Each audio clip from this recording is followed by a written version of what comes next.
Madame, Monsieur, bonsoir. Deux titres à la une de votre journal. Ils sont de plus en plus nombreux, les jeunes Camerounais, qui sont au quotidien à la recherche d'un emploi bien rétribué. Pour la Banque africaine de développement, il faut créer en moyenne 12 millions d'emplois par an pour résorber le chômage des jeunes africains. C'est notre dossier ce soir. C'est ce dimanche que la terre meuble du Zimbabwe va recouvrir pour l'éternité la dépouille de l'ex-président Robert Mugabe, décédé le 6 septembre dernier à l'âge de 95 ans. Une fois de plus, bonsoir. Au Cameroun, comme dans bon nombre de pays africains, il est difficile pour les jeunes diplômés de trouver un bon emploi. Il faut parfois recourir à la magouille, au réseautage, à bien d'autres moyens peu conventionnels pour trouver un travail convenable. En Afrique, le chômage des jeunes persiste. Au Cameroun, il connaît des proportions inquiétantes. Ils sont nombreux, les jeunes qui écument les quartiers sans emploi. J'en ai pas d'emploi, madame. À défaut de trouver un emploi, les jeunes s'auto-emploient en créant leur propre business dans le secteur informel. Une occupation quotidienne qui leur permet d'arrondir les fins de mois. Oui, j'ai mon emploi que j'ai créé moi-même, comme vous le voyez. Là, c'est mon propre business. Ça me permet de très bien vivre puisque j'ai une fille à ma charge et je prends bien soin d'elle avec ça. Dans l'informel, oui, puisque je fais dans la coiffure esthétique. Oui, effectivement, puisque je suis dans ce métier il y a de cela plus de 30 ans. C'est avec ça, grâce à cela que j'ai nourri ma petite famille à la maison. À cet effet, une question se pose. Pourquoi c'est si difficile de trouver de l'emploi au Cameroun? C'est le point du gouvernement, puisque pour trouver l'emploi au Cameroun, il faut que tu sois l'enfant d'eux. Donc la relation, je trouve que c'est un point de relation. Il faut que tu sois l'enfant d'eux, il faut que on doit te soudoyer. Oui. Ou tu dois soudoyer peut-être tes employeurs. C'est pas facile de trouver le travail au Cameroun, puisque j'ai essayé, il y a cela en 98 en fait. Je devais faire le recrutement militaire. Et j'ai été soutenu par un commandant où on a monnayé 75 000 francs. Et le résultat était négatif. Bon, madame, si je ne travaille pas parce que ce n'est pas facile de trouver de l'emploi dans le pays. Les diplômés de l'enseignement supérieur sont par ailleurs particulièrement touchés. Avec le diplôme universitaire, la plupart des jeunes ne trouvent pas d'emploi. Oui, bien sûr, les jeunes ont le niveau requis même pour trouver d'emploi parce que je connais aussi les jeunes de ma promotion qui sont aussi là pour errer comme ça. Quand tu les proposes même de faire autre chose, même aller au marché vendre, eux ils trouvent que non, ils ne peuvent pas avec le niveau que j'ai, je ne peux pas aller au marché. Eux ils continuent à postuler, d'autres ont 50 000, d'autres ils font les promotions, d'autres font prospecteurs. Mais moi je me suffis là parce que j'ai une ménagère et on me prépare ensemble, je viens vendre toute seule. Trop tard, 15-16 heures, j'ai fini mon commerce.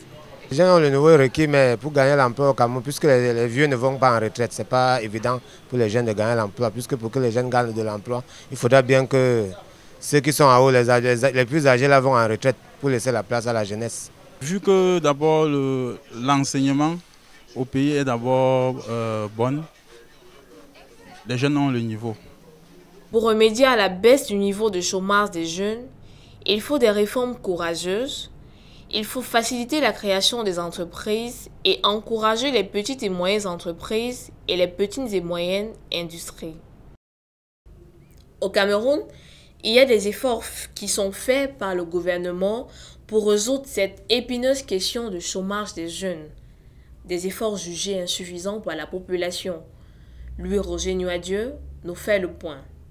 Selon les dernières informations de l'Institut national de la statistique au Cameroun, ils sont un peu plus d'1 million de jeunes en quête d'un emploi pour une population de 20 millions d'habitants. Un chiffre qui a bien évolué il y a 9 ans aujourd'hui, conséquence d'une démographie galopante. C'est dans les grandes villes comme Douala et Yaoundé que ces demandeurs d'emploi se recrutent en nombre, un peu plus de 17%. À défaut de recruter tous ces demandeurs d'emploi âgés entre 14 et 24 ans, le gouvernement camerounais a mis en place des organismes et des moyens conséquents. À titre d'exemple, le programme d'appui à la jeunesse urbaine et rurale, PAGER-U, le plan triennal spécial jeunes pour l'accélération de l'insertion économique de 1500 jeunes dans 4 domaines: l'agriculture, l'économie numérique, l'industrie et l'innovation. Doté d'une enveloppe de 102 milliards de francs CFA, ce plan a permis, si l'on s'en tient aux chiffres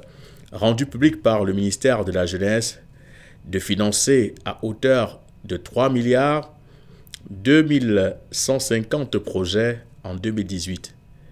Le même ministère de la Jeunesse fait savoir que 7000 projets jeunes inscrits sur la plateforme de l'Observatoire national de la jeunesse ont bénéficié d'un accompagnement de 10 milliards de l'incubation à l'élaboration de leur business plan.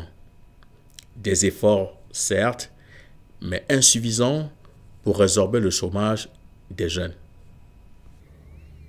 Former des jeunes dans des secteurs qui n'offrent pas de débouchés est criminel, disait le président gabonais Ali Bongo lors de la célébration du 59e anniversaire de la cession du Gabon à la souveraineté nationale et internationale. Un diagnostic froid du système éducatif de bon nombre de pays africains. Louis-Roger Nuadieu. Les enjeux du développement harmonieux de l'Afrique passe inéluctablement par la résorption du chômage des jeunes. Un travail de fond qui ne se résoudra plus par la fameuse adéquation formation-emploi, mais par l'inverse, l'adéquation emploi avant formation. Il sera donc question pour les décideurs, qui sont les chefs d'État et de gouvernement, de recenser toutes les niches potentielles d'emploi et de former les jeunes à cet effet. Et le président Ali Bongo l'a si bien compris. Former des jeunes dans des secteurs qui n'offrent pas de débouchés est criminel. Demain, au Gabon, avait-il déclaré, les jeunes formés trouveront un emploi plus facilement sur le marché du travail. Leurs études correspondront aux besoins réels des entreprises. Cet extrait de discours prononcé à l'occasion du 59e anniversaire de l'accession du Gabon à la souveraineté nationale et internationale est une autopsie froide du système éducatif dans bon nombre de pays africains. Il faut ajouter à cela la sonnette d'alarme tirée par la Banque africaine de développement. Pour cette institution panafricaine, l'Afrique doit créer chaque année 12 millions d'emplois pour donner la possibilité aux jeunes demandeurs de trouver un travail décent, bien rétribué. La Banque africaine de développement indique que les jeunes à la recherche d'un emploi vont passer de 705 millions en 2019 à 1 milliard d'ici 2030, d'où l'urgence d'agir rapidement. Combien coûte un caseau de tomates au marché Sandaga dans la capitale économique Douala?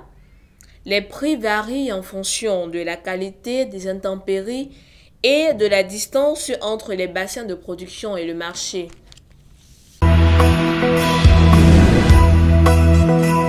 Charnue, attirante du regard, à la fois ronde et bien mature, la tomate fait partie des légumes les plus consommés dans le monde. Ici à Douala, précisément au marché Sandaga, nous rencontrons plusieurs variétés comme ces tomates hybrides bien résistantes et charnues, les tomates cerises encore appelées Technisan et les tomates cassées qui coûtent moins cher. Un cajot de 20 litres coûte entre 8 000 francs, 10 000 francs, allant jusqu'à 15 000 francs. Alors que le même cajot se vendait à 3 500 francs, 4 000 francs il y a quelques jours. La situation est pire dans la vente en détail. Les tas de 4 tomates moyennes varient entre 200 francs et 300 francs. Les tas de 6 tomates sont à 500 francs. On retrouve aussi les tas de 8 tomates cassées à partir de 100 francs. Cette instabilité des prix de tomates est due à une pluviosité faible. Ce qui explique la hausse de prix parce qu'il y a manque. Quand il y a manque, il y a hausse de prix. Le prix varie de 3 000, 3 500, 5 000, 6 000 et 7 000. Et en plus, l'état des routes qui rend la tâche difficile aux transporteurs. L'état de la route. Par exemple, mon cas, ça vient de Manguimbo, dans l'arrondissement de Malantoune. La distance d'abord pour arriver au goudron, c'est ça le véritable problème. Quand je dis pour hier, par exemple, c'est quitter au village c'est quitter au village mardi. Donc ça fait 2 jours avant d'arriver à Fumbout. Donc c'est un peu ça les difficultés, l'état de la route seulement. Nous avons aussi l'instabilité des prix de semences de tomates qui varient au jour le jour. C'est l'avis du propriétaire d'une boutique de phytosanitaire. Nous ne pouvons pas stabiliser les prix. Parce que nos fournisseurs, c'est eux qui nous donnent. Nous ne pouvons pas faire un prix stable. Je vous ai dit tantôt, c'est les maraîchers. Ça n'a pas un prix stable. Donc il n'y a pas de prix stable. Il n'y en a pas. Que ce soit la tomate, que ce soit le piment, que ce soit quoi, il n'y a pas de prix stable. Bon. Quand ça vient, c'est là où on fait les prix. Comme tu vas en société, on te dit que tel produit a augmenté. Toi, avant de quitter, tu te disais que bon, je payais ça à 10 francs. Tu arrives, on te dit que c'est 25. Tu peux faire autrement. Donc, je ne peux pas vous dire qu'il y a un prix stable. Nous demandons à l'État, franchement, s'ils peuvent nous aider, c'est que s'ils peuvent homologuer le produit. Quand le produit est homologué, ça devient moins cher. L'État doit mettre en place une politique de sécurité alimentaire qui va améliorer la régularité des approvisionnements alimentaires au niveau des quantités et des prix des produits. En Tunisie, ils sont plus de 7 200 000 électeurs qui vont se rendre ce dimanche 15 septembre aux urnes pour choisir le futur président de la République. Ils auront à choisir parmi les 26 candidats en lice celui qui les a convaincus au cours des différents débats télévisés à travers son projet de société. Ils ont encore quelques jours devant eux pour ratisser large avant la fin de la campagne électorale prévue ce 13 septembre à minuit. Le vainqueur succédera au président Béji Caïb Essebsi, décédé le 25 juillet dernier. Un autre chef d'État qui sera conduit ce dimanche à sa dernière demeure, c'est l'ancien président du Zimbabwe, Robert Mugabe.